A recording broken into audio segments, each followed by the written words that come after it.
Hello bachcho, let's read the question. The question says water is flowing in a river at 2 meter per second. The river is 50 meter wide and has an average depth 5 meter. The power available for the current in the river is density of water is 1000 kg meter inverse 3. Option A 0.5 megawatt, option B 1 megawatt, option C 1.5 megawatt, option D 2 megawatt. तो हमें यहाँ से क्या calculation करना है, हमें the power available from the current, इससे हमें कैलकुलेशन करना है। तो यह गिवन जो डेटा है हम लिख लेते हैं। तो यहाँ पे जो पावर आएगा, तो पावर को हम सीधे सीधे पहले उसका फॉर्मूला हम लिख सकते हैं। The power is equal to kinetic energy of water flowing per second.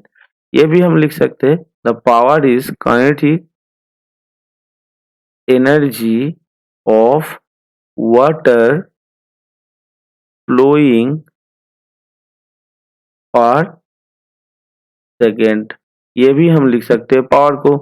तो हमें यहाँ से पावर जो कैलकुलेशन हो क्या आ जाएगा, तो पावर आ जाएगा half into m cross sectional area. अब मास को हम क्या कैलकुलेशन करेंगे, मास को हम कैलकुलेशन करके इस तरह से the cross sectional area, the cross section into density into velocity तर क्यूब, ऐसे लिख सकते हैं। क्योंकि मास को हम इस तरह से कैलकुलेशन करते हैं, देखो मास इक्वल्स टू हम क्या लिख सकते हैं, वॉल्यूम इनटू डेंसिटी, इसको लिख सकते हैं। अब पर यूनिट टाइम में जो वॉल्यूम फ्लो होगा वो कितना होगा, उसका एरिया इनटू लेंथ, यहाँ पे क्या आएगा, v आ जाएगा। तो m इज इक्वल्स टू आ जाएगा यहाँ पे वॉल्यूम की जगह a into v into rho. तो हम काइनेटिक एनर्जी को ऐसे लिख सकते हैं हाफ एम वी स्क्वायर। अब m की जगह लिख सकते हैं half into a into velocity into rho into v square. तो हमारा फॉर्मूला क्या आ जाएगा, half into cross section area into density into velocity cube, ये हो जाएगा हमारा फॉर्मूला। अभी हम इसमें जो डेटा है वो डेटा लिख लेते हैं।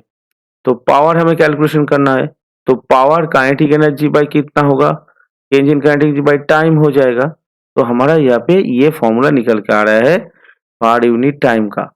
तो पर यूनिट टाइम में ये हमारा निकल के आ रहा है। तो ये हो रहा है kinetic energy change in per unit time, इसको हम लिख लेते हैं पर यूनिट टाइम। तो काइनेटिक एनर्जी यहाँ पे पर यूनिट टाइम कैलकुलेशन है, यानी उसका पावर ही कैलकुलेशन हो रहा है।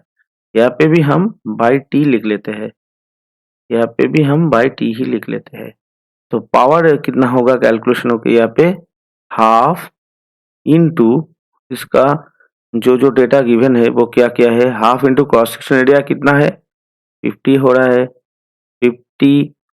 तो और कौन कौन सा डेटा है यहाँ पे है into 5 into density 1000 into velocity है 2 क्यूब।